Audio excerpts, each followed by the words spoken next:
Hi friends, आप सभी लोगों को मेरा सादर प्रणाम।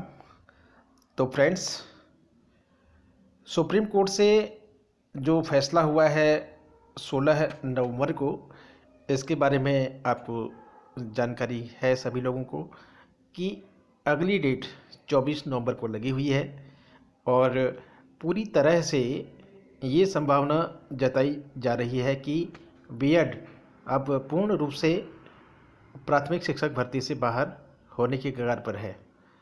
और आपको ये भी बता दें कि एनसीटी ने अपना पक्ष हमेशा से रखा है और कहा है कि प्राइमरी के लिए केवल और केवल बीटीसी या फिर डीएलएड ही एलिजिबल माना जाएगा। ये एनसीटी की नियमावली में लिखा गया है। बीएड वालों को प्राथमिक शिक्षक भर्ती में लेने से मना कर दिया है एनसीटी ने।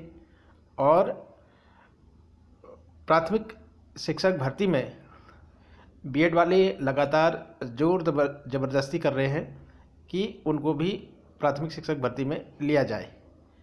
और जैसा कि आप लोग जानते हैं कि इसके बाद तो पीएचडी वाले और नेट वाले भी यही कहेंगे कि हमें भी प्राइमरी में ले लो, क्योंकि आप लोग जानते हैं बीएड वालों को एलटी और लेक्चरर के पदों के लिए एलिजिबल माना जाता है और प्राथमिक शिक्षक बनने के लिए बीटीसी या फिर डीएलएड होना ज़रूरी है।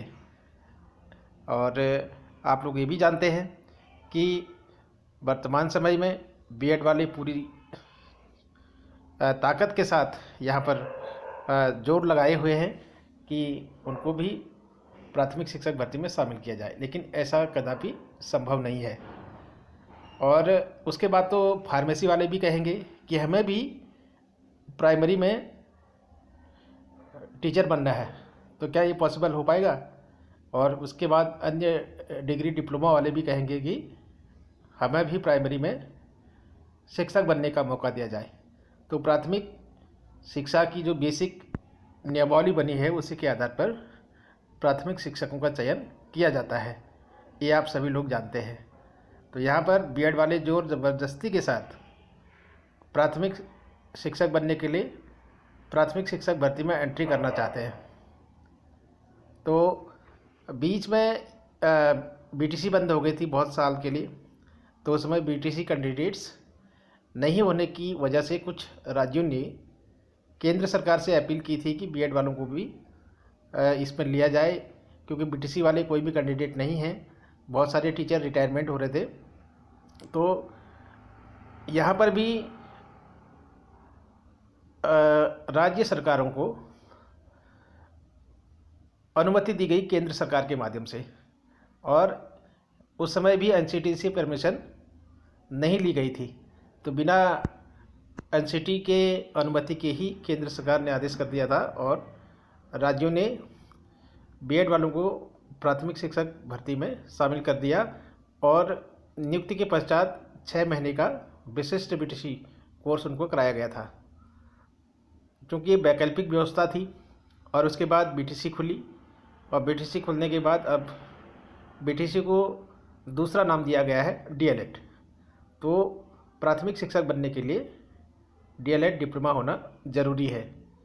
अब बीएड वालों के लिए यहाँ पर प्राथमिक शिक्षक बनने के लिए कोई भी ऑप्शन नहीं बचा है और बीएड वाले एलटी और लेक्चरर के लिए अप्लाई कर सकते हैं, क्योंकि ये भी आप जानते हैं कि डीएलएड वाले एलटी और लेक्चरर के लिए अप्लाई नहीं कर सकते हैं।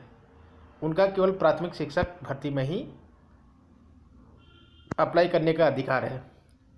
तो अगर बीएड वाले प्राथमिक शिक्षक बनने के लिए अप्लाई करते हैं तो इसके बाद तो एनआईवीएस डीएलएड वाले हों चाहे डाइट डीएलएड वाले हों, वो भी कहेंगे कि हमें भी एलटी और लेक्चरर के लिए अप्लाई करने का मौका दो। क्या ये पॉसिबल हो सकता है?